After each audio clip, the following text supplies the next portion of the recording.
ఒకసారి ఒక శిల్పశాలకు అంటే శిల్పాలు చెక్కేటువంటి ప్రాంగణానికి ఓ విజిటర్ వచ్చాడు.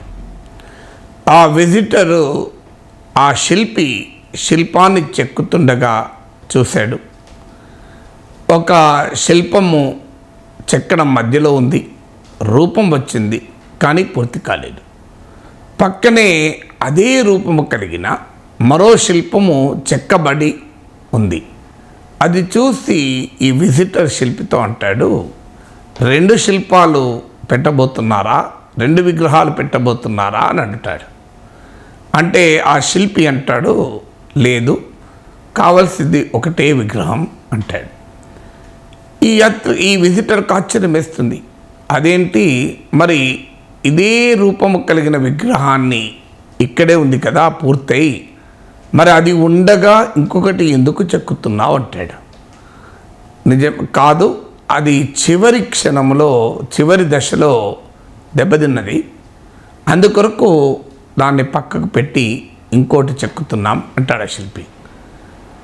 ఆ విజిటర్కి ఇంకా క్యూరియస్ అవుతాడు. సో ఆ శిల్పాన్ని తదేకంతో చూస్తాడు. ఏంటి, ఎక్కడ దెబ్బతిన్నది? అతనికి ఎక్కడా ఏ దెబ్బ కనిపించదు, ఏ రకమైన లోపము కనిపించదు. శిల్పితో మరింత ఆశ్చర్యపోయి అంటాడు, నేను ఈ శిల్పాన్ని చాలా తీక్షణంగా చూశాను, నాకెక్కడా లోపం కనిపించలేదు, మరి నీవు ఎందుకు పక్కకు పెట్టావు అంటాడు. అప్పుడు ఆ శిల్పి అంటాడు, ఆ ముక్కు పైన చిన్న స్క్రాచ్ వచ్చింది అంటాడు.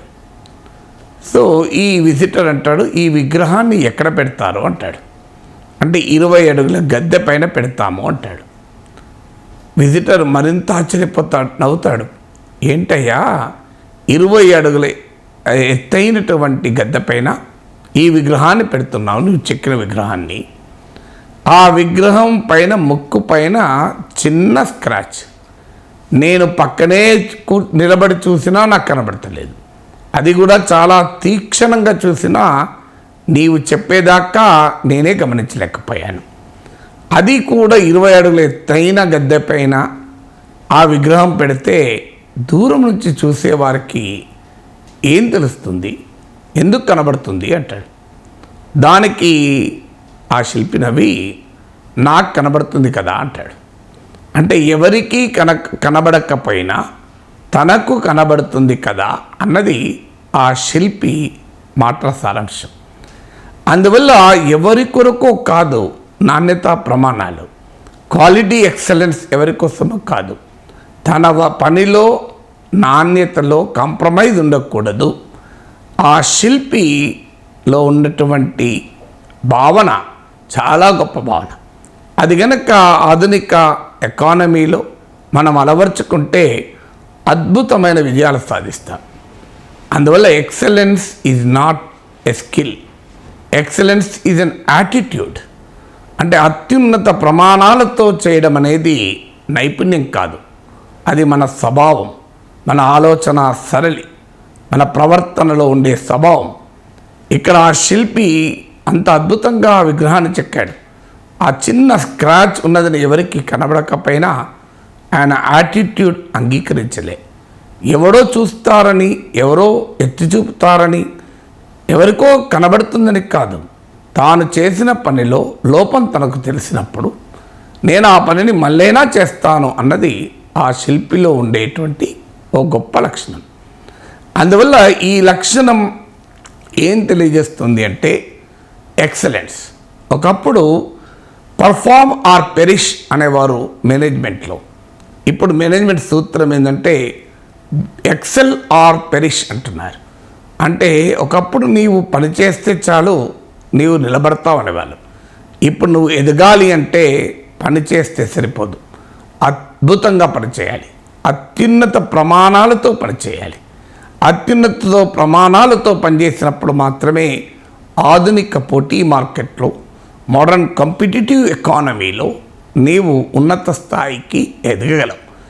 అందుకే అరిస్టాటిల్ అంటాడు, సో ఈ ఎక్సలెన్స్ అనేది కొంతమందికి జీవితంలో భాగంగా వస్తుంది, వారి స్వభావరీత్యానే ఎక్సలెంట్గా చేయాలన్న స్వభావము నైజం ఉంటుంది. కొంతమందికి చుట్టూ ఉన్న వారి ప్రభావంతో వస్తుంది, పీర్ ప్రెషర్తో. కానీ ఆ రెండు లేకపోయినా అలవర్చుకున్న వస్తుంది. అందుకే అరిస్టాటిల్ అంటాడు, excellence is an art which can be inculcated by training and habituation అంటాడు. అంటే శిక్షణ ద్వారా, అలవర్చుకోవడం ద్వారా, అలవాటు ద్వారా మనము అత్యున్నత స్థాయికి వెళ్ళచ్చు. అందువల్ల ఆధునిక సాంకేతిక పరిజ్ఞానంలో ఒక పేరుగా చెప్పగలిగేటువంటి స్టీవ్ జాబ్స్ అంటాడు, బీ ఎన్ యార్డ్స్టిక్ ఆఫ్ క్వాలిటీ అని. అంటే నీవే నాణ్యతకు ప్రతీక కాక, అంటే క్యూలో నిలబడడం కాదు, క్యూ నీతోనే మొదలు కావాలి. ఆ రకమైనటువంటి దృక్పథం మనలో ఉండాలి. ఎవరి కోసమో మనం ఎక్సలెంట్గా ఉండాల్సిన అవసరం లేదు. సో నీవు నీ కోసం ఎక్సలెంట్గా ఉండాలి. నేను ఎప్పుడు చెప్తుంటాను టీచర్లకు, ఈ రోజు చెప్తున్న క్లాస్ నిన్నటి క్లాస్ కన్నా బాగుండాలి, రేపు చెప్పబోయే క్లాస్ ఇవాళటి క్లాస్ కన్నా బాగుండాలి.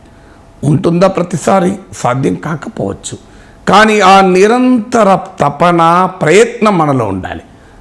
ఆ నిరంతరం కొత్తదనం కోసం అన్వేషణ మనలో ఉండాలి. అది మనిషిని అత్యున్నత శిఖరాలలోకి తీసుకెళ్తుంది. మన చుట్టూ చూస్తుంటాం, చాలామంది వెరీ ఇంటెలిజెంట్ వాళ్ళు కూడా జీవితంలో చాలా హై లెవెల్కి పోరు. కానీ సాధారణ తెలివితేటలున్న వాళ్ళకు కూడా చాలా హై లెవెల్కి వెళ్తారు. ఇది ఎలా సాధ్యం అని అనుకుంటాం. మన క్లాస్మేట్స్లో కూడా చూడండి, గోల్డ్ మెడలిస్టులు ఉన్న వాళ్ళకు కూడా సాధించలేని సక్సెస్ను మిడిమిడి మార్కులు వచ్చిన వాళ్ళు కూడా అంతకన్నా ఎక్కువ సక్సెస్ సాధిస్తారు. ఇది ఎలా సాధ్యం అంటే వాళ్ళకి యాటిట్యూడ్ లేదు. యాటిట్యూడ్ టు బి ఎక్సలెంట్ ఎక్కడో కానీ రాజీ పడతారు.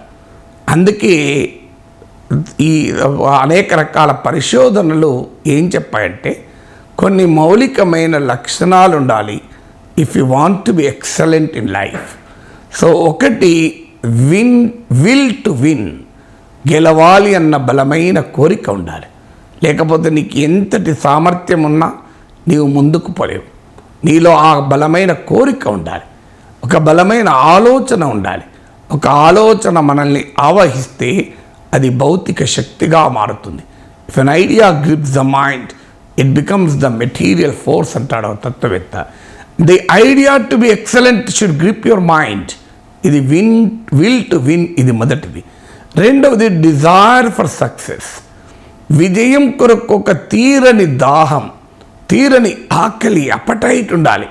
Appetite for success. అడుగడుగునా సంతృప్తి చెందుతూ ఉన్నామనుకోండి, జీవితంలో ఎదగలేవు.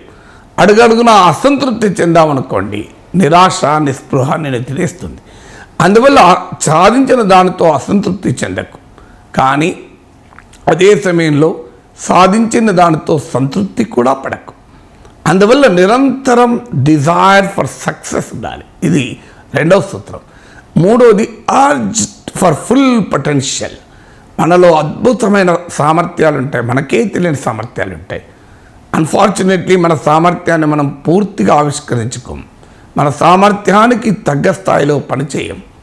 కానీ ఎవరు ఎక్సలెన్స్ సాధిస్తారంటే తమలో ఉన్న శక్తి సామర్థ్యాలను సంపూర్ణంగా వినియోగంలోకి తేగలిగిన వాళ్ళు, ఆవిష్కరించగలిగిన వారు మాత్రమే సక్సెస్ అవుతారు. నాలుగవది కరేజ్ టు గో రాంగ్. తప్పు చేస్తామేమో అన్న భయం ఉన్నవాడు జీవితంలో ప్రయోగం చేయడు. తప్పు చేస్తామన్న భయం ఉన్నవాడు ప్రయోగం చేయడు కనుక వాడు ఎప్పుడూ తప్పు చేయడు. అందువల్ల పని చేస్తున్నామంటే తప్పులు అనివార్యంగా వస్తుంది. అందుకే థామస్ ఆల్వా ఎడిసన్ లాంటి వాళ్ళ ఉదాహరణలు చెప్తూ ఉంటారు. వారు కనుగొనేదానికి ముందు అనేక వైఫల్యాలు కనబడతాయి. ప్రతి వైఫల్యము హౌ నాట్ టు డూ అనే దాంట్లో ఒక గొప్ప లెసన్ నీకు. అందువల్ల never ever give up. So అందువల్ల తప్పు జరిగితే, వైఫల్యం విఫలమైతే, have a courage to accept the failure in it's right state. సరైన రీతిలో దాన్ని స్వీకరించడానికి సిద్ధపడు. ఇది నాలుగవది. ఐదవది don't try to be good at everything. అన్నీ నేనే చేస్తాను, అన్నిట్లో నేనే ప్రవేశిస్తాను, అన్నీ నాతోనే కావాలి, అన్నీ నేను చెయ్యాలి అనే కోరిక ఉండడం తప్పలేదు. సాధ్యమైనని చెయ్యాలి కూడా. Don't do only one thing. Multi tasking అనేది ఇప్పుడు కొత్త కాన్సెప్ట్. ఒకే సమయంలో అనేక పనులు చేయగలగాలి, కానీ అదే సమయంలో అన్ని సామర్థ్యాలు మనకు ఉండవు. Accept that reality. నేను నాగేశ్వర్ విశ్లేషణ చేయగలుగుతాడు, నాగేశ్వర్ అధ్యయనం చేయగలుగుతాడు, నేను పాటలు పాడలేను. కానీ నేను పాటలు కూడా పాడాలని ప్రయత్నం చేశాను అనుకోండి, నేను చేసే పని పక్కకు పోతుంది. అఫ్కోర్స్ ఆ ప్రాక్టీస్ చేస్తే నేను కూడా ఎంతో కొంత పాడగలుగుతాను కావచ్చు, కానీ ఈలోగా నా అధ్యయనం ఆగిపోతుంది, నేను మాట్లాడడం ఆగిపోతుంది. అది అవసరమా? పాటలు పాడేది వేరే వాళ్ళకి వదిలేయచ్చు. అందువల్ల మనం చేయగలిగినన్ని పనులు చేయాలి, అన్నీ చేద్దామనే ప్రయత్నం ఎప్పుడు చేయొద్దు.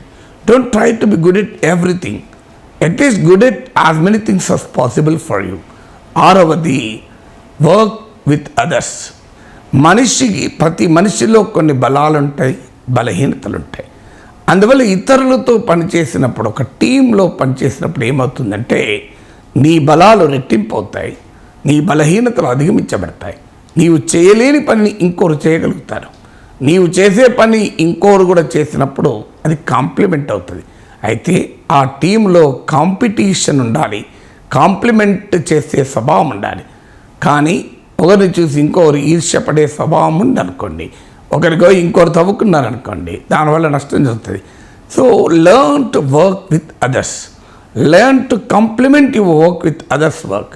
అప్పుడు నీ పని రెట్టింపు అవుతుంది, నీవు చేయలేని పనికి కూడా నీకు యాడ్ అవుతుంది. అందువల్ల excellence is an attitude, not a skill. అంటే అత్యున్నత స్థాయికి ఎదగాలి, అత్యున్నతమైన పనులు చేయాలి, అత్యున్నతమైనటువంటి విజయాలు సాధించాలి అనేది నైపుణ్యం మాత్రమే కాదు, అది స్వభావం.